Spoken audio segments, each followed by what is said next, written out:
할렐루야. 아름다운 가족 여러분 안녕하세요. 어느덧 2023년 4월을 맞이하게 되었습니다. 4월 한 달 기도의 습관을 꼭 만드시기를 바라고요. 또 우리의 신앙생활의 근간이 다른 어떠한 것이 아니라 예수님 십자가와 부활에 두시기를 바랍니다. 또한 하나님 앞에서 사람 앞에서 우리는 절대 겸손해야 할 줄로 압니다. 주님 앞에 겸손으로 엎드리고 또 겸손으로 이웃을 대할 때 반드시 우리의 가정에서부터 자녀들과 성도님들의 발이 닿는 곳에 놀라운 회복과 주님의 큰 은혜를 경험하게 될 것입니다. 아멘. 오늘은 4월 4일 화요일 우리 새벽 예배 하나님 앞에 드리도록 하겠습니다. 말씀은 마태복음 26장 26절에서 35절까지의 말씀입니다. 그들이 먹을 때에 예수께서 떡을 가지사 축복하시고 떼어 제자들에게 주시며 이르시되 받아서 먹으라 이것은 내 몸이니라 하시고 또 잔을 가지사 감사 기도하시고 그들에게 주시며 이르시되 너희가 다 이것을 마시라 이것은 죄사함을 얻게 하려고 많은 사람을 위하여 흘리는 바 나의 피 곧 언약의 피니라. 그러나 너희에게 이르노니 내가 포도나무에서 난 것을 이제부터 내 아버지의 나라에서 새 것으로 너희와 함께 마시는 날까지 마시지 아니하리라 하시니라. 이에 그들이 찬미하고 감람산으로 나아가니라. 그때 예수께서 제자들에게 이르시되 오늘 밤에 너희가 다 나를 버리리라. 기록된 바 내가 목자를 치리니 양의 떼가 흩어지리라 하였느니라. 그러나 내가 살아난 후에 너희보다 먼저 갈릴리로 가리라. 베드로가 대답하여 이르되 모두 주를 버릴지라도 나는 결코 버리지 않겠나이다. 예수께서 이르시되 내가 진실로 내게 이르노니 오늘 밤 닭 울기 전에 내가 3번 나를 부인하리라. 베드로가 이르되 내가 주와 함께 죽을지언정 주를 부인하지 않겠나이다 하고 모든 제자도 그와 같이 말하니라. 아멘. 저희는 돌아오는 주일 부활절을 맞이하여 성찬 예식을 하게 될 것입니다. 성찬 예식에 관한 성경의 근거가 바로 오늘의 말씀인데요. 예수님 십자가의 죽음을 앞두시고 주님께서 직접 제정해 주신 이 성찬, 대단히 중요한 의미들을 담고 있습니다. 작은 떡과 잔에는 이 세상의 모든 것들을 다 주어도 구할 수 없는 하나님의 사랑과 주님의 깊은 은혜가 담겨 있습니다. 그 의미를 알고 믿음으로 성찬을 받으실 때 주님의 놀라운 사랑과 또 우리들을 향하신 하나님의 은혜를 소유하시기를 바랍니다. 이렇게 주님께서 직접 제정하여 주신 성찬에는 주님의 이 독특한 4가지 중요한 행동이 담겨 있습니다. 26절 한번 보시면은요. 그들이 먹을 때에 예수께서 떡을 가지사 또 축복하시고 떼어 제자들에게 주시며 이르시되 받아서 먹으라. 그래서요. 26절을 가지고 존 메리 스미스라는 분이 책을 쓰셨는데 The Joy of Teaching 이라는 제목으로 이 4가지 주제를 갖고 책을 쓰셨습니다. 떡을 가지사 take, 축복하시고 give thanks, 떼어 break, 제자들을 주시며 give. 한 가지 하나의 행동 하나하나가 굉장한 그러한 의미를 담고 있는데요. 이 시간에는 다 설명을 할 수가 없고 간단하게만 말씀을 전하도록 하겠습니다. 이 떡을 가지사 take 그러니까 하나님께서 우리를 취하셨다라는 것입니다. 자신의 것으로 우리를 취하시고 우리를 자신의 것이라고 주장하신다는 것이죠. 나는 너의 하나님 여호와이고 너는 내 백성이다. 아멘. 이사야 43장을 보시면 너는 두려워하지 말라. 내가 너를 구속하였고 내가 너를 지명하여 불렀나니 너는 내 것이라. 내가 내 눈에 보배롭고 존귀하며 내가 너를 사랑하였은즉. 하나님께서 우리를 취하시고 당신의 자녀로 삼으셨습니다. 이건 성경 66권 전체에 흐르는 하나님의 마음 또 주제라고 할 수 있습니다. 우리를 향한 하나님의 사랑. 그 사랑은 우리가 원한다고 또 우리가 소원한다고 될 수 있는 것이 아니라요. 하나님께서 하나님의 선택과 부르심과 일방적인 은혜로 우리가 하나님의 자녀가 되는 것이죠. 전적인 하나님의 주권과 섭리에 있는 것입니다. 우리의 도덕적인 의나 깨끗함에서가 아니라 하나님의 섭리, 주권에 의해서 선택받고 취함을 받았다는 것. 여러분, 이것이 그저 놀라운 은혜라고밖에는 표현할 길이 없는 것이죠. 우리를 취하신 하나님, 내 것이라고 주장하시는 우리 하나님, 아빠 아버지라고 부를 수 있는 권세를 주신 우리 하나님께 여러분 오늘도 당당하시고 또 감사하며 살아가시기를 바랍니다. 또 축복하시고 떡을 떼시고 축복하셨어요. Give thanks. 주님께서 성찬을 베푸시면서 받아 먹으라. 이것이 내 몸이다. 너희가 다 이것을 마시라. 이것은 나의 피 곧 언약의 피니라 하셨어요. 주님께서 식사 도중에 빵과 포도주로 성찬을 제정하셨지만요. 주님께서는 다만 빵을 먹으라, 포도주를 마시라 이렇게 말씀하지 않고 이것은 내 몸이라고 하셨습니다. 이것은 너희를 위하여 흘리는 내 피다라고 말씀하셨습니다. 즉 주님께서는 음식물로 성찬을 준비하신 것이 아니라 당신의 생명으로 성찬을 제정하셨습니다. 우리들이 이렇게 성찬을 받을 수 있는 이유는 주님께서 우리들의 그 더럽고 추한 죄악을 씻어주셨기 때문에 또 대신 심판받으시고 죽으신 그 주님의 희생 때문인 것입니다. 그러므로 성찬은 단순히 떡과 포도주를 먹고 마시는 것이 아니라 우리들을 위하여 찢기신 주님의 살과 흘리신 주님의 피를 통하여 주님의 생명을 받아 먹는 것입니다. 그러므로 이 성찬 속에서 우리들의 모든 죄악을 사하시는 하나님의 약속이 담겨 있고 우리들이 받아야 할 심판을 대신 받는 주님의 희생이 담겨 있고 우리들이 주님을 알기도 전에 우리들을 자녀 삼아 주시는 주님의 사랑이 담겨 있는 것입니다. 뿐만 아니라 주님께서 주시는 이 성찬은 주님께서 우리들 각자를 얼마나 소중히 여기시는 그 사랑을 말해주고 있습니다. 당신의 생명을 내어줄 만큼 우리들을 존귀하게 여기시고 실제로 당신의 생명과 바꿀 만큼 우리들이 귀하다라는 것을 이 성찬을 통해서 말씀해 주고 계십니다. 그러므로 이 주님의 성찬을 받을 때마다 성도 여러분, 주님의 놀랍고도 엄청난 사랑으로 인하여 감사하시는 여러분 모두가 되시기를 바랍니다. 또한 예수님은 이 성찬을 베풀어 주시면서 오히려 감사 기도를 하셨습니다. 당신의 희생으로 하나님의 뜻을 이루게 하시고 많은 영혼들을 살리기 때문에 드린 감사였던 것이죠.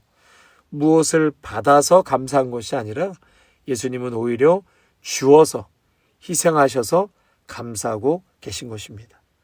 다시 말해서 내가 살아서 감사하는 것이 아니라 죽어서 감사 기도를 드린 것이죠. 내가 손해를 보더라도 내가 희생을 하더라도 다른 사람이 유익을 얻고 주님의 나라의 덕이 된다면 기꺼이 감사함으로 그 길을 선택하는 것이 그리스도인의 삶의 자세다라고 할 수 있겠습니다. 성도 여러분, 우리들 모두는 값없이 주님의 그 무한하신 은혜를 소유한 자들입니다. 아멘. 주님의 성찬을 받을 때마다 여러분 진정 감사하면서 이제는 주님을 위해서 나를 희생하면서도 오히려 감사하는 그러한 성숙한 신앙인의 삶으로 나아가시기를 주님의 이름으로 축원합니다. 또 세 번째, 예수님의 독특한 행동은 떼어, break. 하나님의 역사는 결국은 깨어짐을 통하여 이루어진다는 것이죠. 우리 하나님께서는 저와 여러분들을 너무나 사랑하셔서 죄와 죽음의 권세 밑에 깨어진 우리들을 살리시기 위해서 예수님께서 친히 깨어지셨습니다. 깨어진 우리를 봉합하고 수술하고 치유하고 회복시키시기 위해서 예수님 스스로가 깨어지셨어요. 깨어지지 않으면 우리는 봉합되지가 않습니다. 그 깨어짐이 붙을 수가 없는 거예요. 역설적이죠.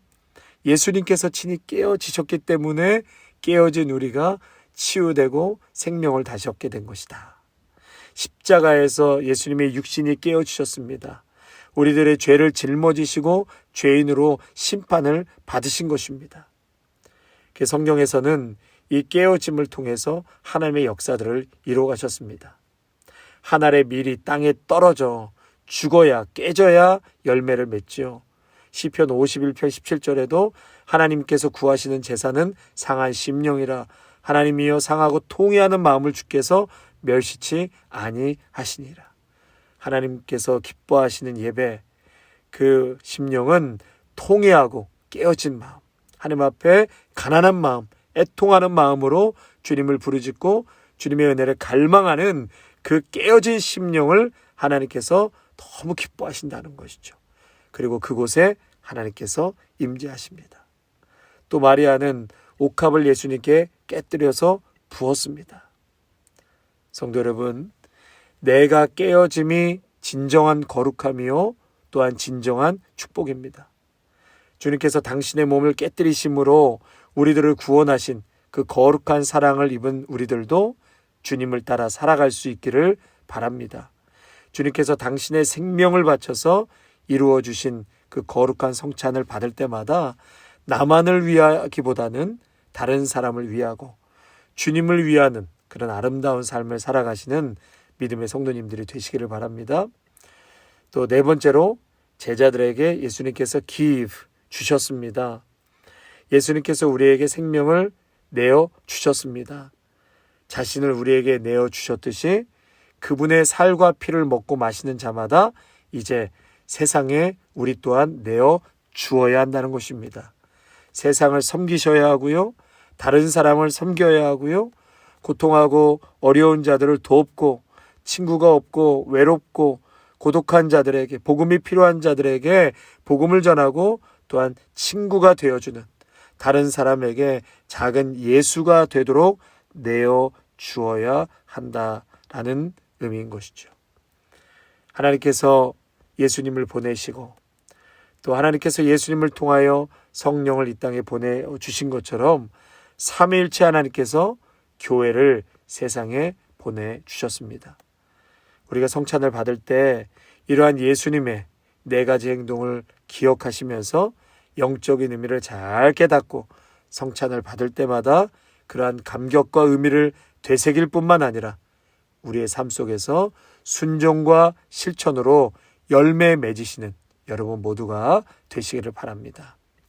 끝으로 예수님은 스가랴 선지자의 말을 인용하시면서 제자들이 이제 주님을 버리고 도망할 것을 예언하셨습니다. 그렇지만 주님이 다시 부활하시고 살아나신 후에는 제자들보다 먼저 갈릴리로 갈 것이라는 약속의 말씀도 함께 해주셨죠. 이 말씀은 결국 배반한 제자들, 특히 예수님께 절대 나는 배반하지 않을 것입니다. 그럴 리 없을 것입니다. 호언장담했던 베드로가 예수님을 모른다고 또 저주하고 맹세까지 했으니 얼마나 자신의 무능함과 비겁함 또 자괴감 등이 있지 않았겠습니까? 그런데 예수님께서요, 이 모든 것을 아시고 다 하셨습니다. 십자가에 달리기 전에 제자들에게 내가 부활한 후에 나와 함께 갈릴리에서 만나자 그렇게 말씀하셨어요. 예수님은 자신에게 돌아선 제자들을 이미 용서하셨고 훗날 회복시킬 것이라고 미리 내다보셨다는 것입니다. 성도 여러분, 우리에게도 이러한 주님의 안목으로 자신을 바라볼 수 있으시기를 바랍니다. 연약해서 부끄러운 일을 행할지라도 주님의 사랑이 우리보다 먼저 우리를 일으켜 세워주실 것입니다. 우리를 향한 주님의 초점은 오늘의 넘어짐이 아니라 내일의 회복에 있음을 여러분 꼭 기억하시기를 바랍니다. 아멘. 하나님 아버지, 고난주간을 맞이하여서 이렇게 귀한 말씀을 상고케 하시니 다시 한번 감사를 드립니다. 예수님 십자가에 돌아가시기 전에 제자들과 마지막 만찬을 하시면서 특별히 중요한 네 가지 행동들을 보았습니다. 예수님 떡을 가지사 축복하시고 떼어 제자들을 주신 것처럼 우리를 일방적으로 취하시고 자녀 삼아 주신 하나님의 그 신묘막치 가신 은혜를 늘 기억하고 감사하고 또 그 은혜 앞에서 오늘도 세상 한복판에서 당당하게 담대하게 살아가게 하옵소서. 우리가 어떠한 사람인지, 우리의 뒤에 누가 든든한 백으로 지키고 보호하고 계시는지를 영적인 눈을 떠서 날마다 바라보게 하여 주시옵소서. 받아 먹으라 내 몸이라 하였습니다.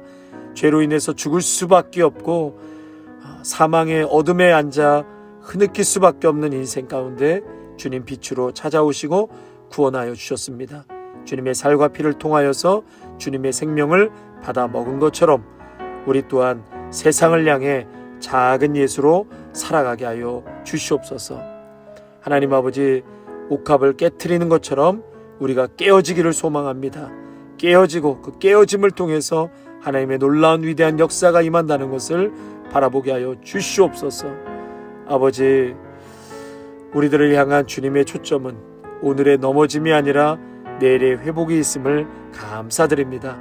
실패하고 넘어질 것을 이미 예수님께서 다 아시고 부활하신 후에 그 제자들과 다시금 갈릴리에 만나 그들을 회복시키시고 마침내 위대한 사도로 탄생케 되는 것처럼 오늘의 실패로 인해서 낙심하거나 절망하지 않게 하시고 여전히 우리를 잡아 일으켜 세우시는 살아계신 주님을 바라보면서 오늘도 갈릴리로 다시 한번 돌아가서 그곳에서 주님의 사명을 다시금 발견하고 또 어디로 가야 하는지 뚜렷하게 그 길을 보고 걸어갈 수 있는 저희 모두가 되게 하여 주시옵소서. 예수님의 이름으로 감사하며 기도하옵나이다. 아멘.